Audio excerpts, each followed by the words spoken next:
John was enjoying a welcome mid-morning break when he was the victim of a vicious street crime. It cost him several £1,000s, but it wasn't until the next day he realized the enormity of it.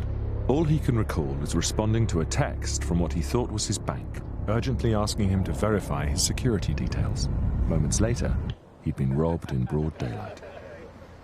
You can't see cybercrime, but there are ways to avoid it. At Barclays, we'll never ask you to verify your security details by text.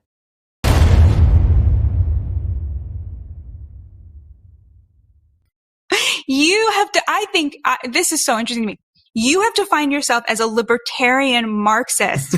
And I'm pretty sure that I maybe am as well, but tell me what that means to you, because I also struggle with how to define what it is I am. Like, I would think it's socialism, but it's not. The socialists of today are terrible and I hate everything they stand for, but I am a populist, but nobody knows what do you mean by that? What is libertarian Marxism? Well, it's funny you should ask that because, I haven't used that phrase for a long time, but that is what I used to call myself. And I think what it means is that I'm a left winger who believes very, very strongly in freedom, especially freedom of speech and general liberty.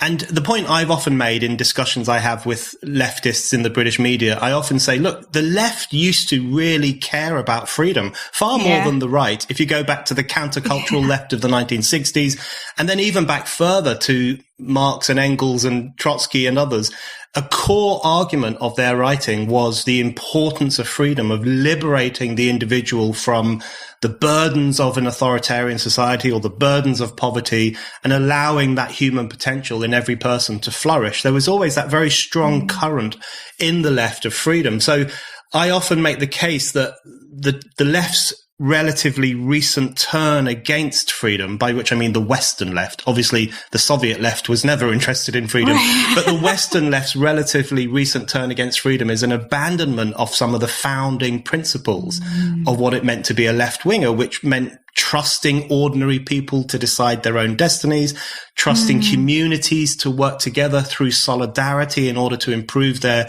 conditions. And so that's how I understood a kind of libertine left politics. But what we have today, which is the kind of thing you've been writing about and others have too, is a left that is very distrustful of ordinary people, especially working class people. The British left refers to them as gammon, as these. What does that mean? The gammon is, it's a comment on the kind of red skin that angry working class men have when they're shouting about Jeremy Corbyn or something else. So it's a very derogatory term for working people. And a similar anti-working class snobbery has definitely crept into the American left.